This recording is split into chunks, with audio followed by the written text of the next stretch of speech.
We are going to spend the next few episodes talking about sadness. Remember, there is no right or wrong way to feel an emotion, but how you process and deal with it will determine the outcome in terms of health and relationships. So, even though sadness can seem like a negative emotion, in the mental health world, there are no negative emotions. They're just our body signaling something to us. Some emotions may be uncomfortable to sit with, and that's why we tend to avoid them or call them negative. When we feel sadness, it's pretty recognizable. Like, you know you're sad.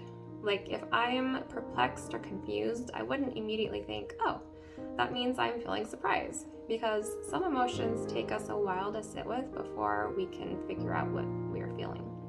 But with sadness, pretty much everyone can tell when they are sad. The inner parts of your eyebrows are raised, your upper eyelids can droop, your lip corners are pulled downward, your voice pitch can get lower and softer in volume, unless you experience extreme emotion where it can get louder if you're wailing. You could feel a tightness in your chest, heaviness in your limbs, tension or stinging in your throat. Your eyes can water as you cry.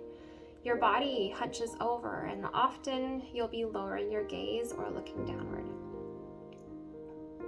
Today, we are going to be talking about sadness in its simplicity, and later we'll explore the more intense feelings of sadness, like depression. So, what is sadness telling us? It's telling us that something important is happening, and it involves a loss. Though individual people vary, it may be that the more you value something, if you experience the loss of it, the greater your sadness will be. So, if you lose a keychain you bought at the store, you might not feel a great sense of sadness, but if you inherited a keychain that your grandparent gave you that has a special story or significance and you lost it, the intensity of your sadness might be more. You can feel the loss of a relationship. The rejection of a love interest may not be as sad for you as the rejection of a longtime best friend or family member. You can even feel sadness as a loss of identity if you have defined yourself or others as something that changes. If you lose a job or don't get that raise you wanted at work, even disappointment is under the umbrella of sadness. In fact, disappointment is one of the least intense secondary emotions of sadness. Look at this Atlas of Emotions graph to see how sadness can be experienced all the way to its most intense emotion of anguish.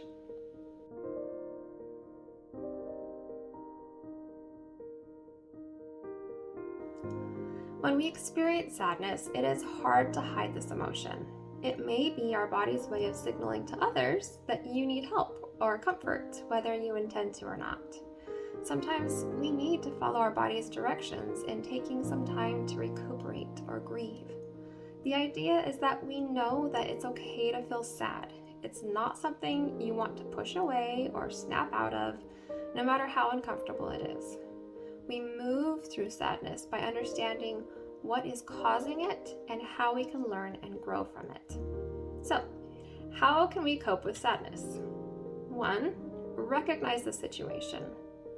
Once you change how you think about the feeling, you can put it in a context to be examined, which makes the situation less distressing.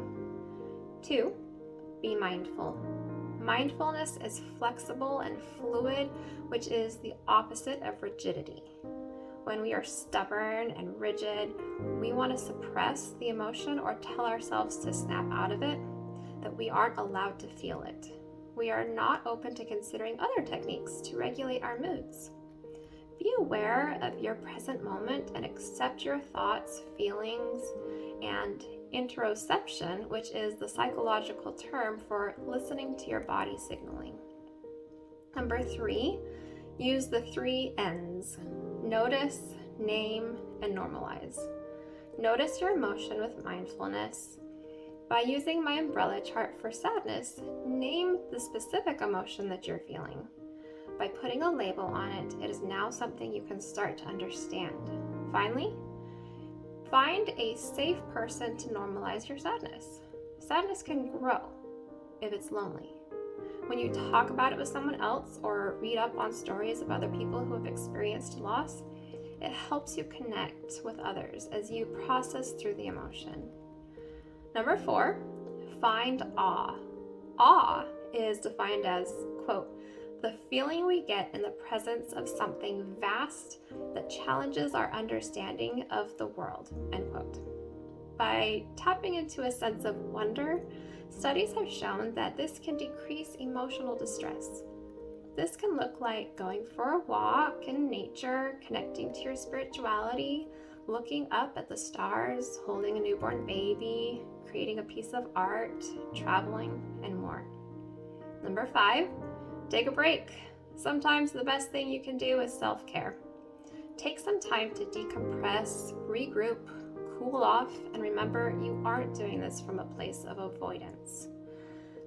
Time away helps the intensity of sadness to decrease so that when you return to the issue, you can manage it with perspective and level-headedness. Finally, I want to talk about the grief cycle.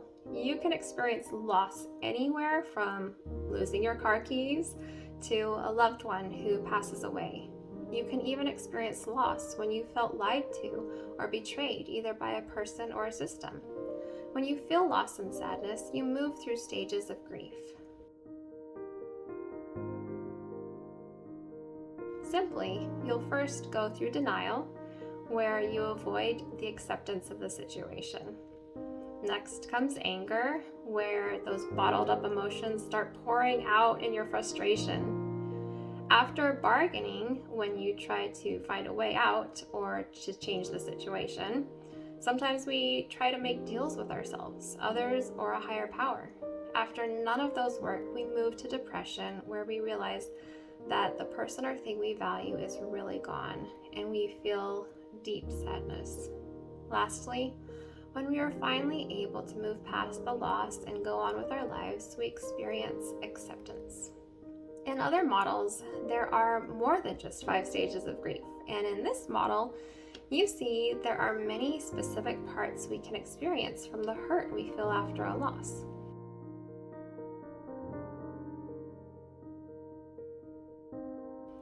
All the way through acceptance and adjusting to our loss. In fact, the grief cycle isn't always linear, and we often will go back to some of the stages and jump around.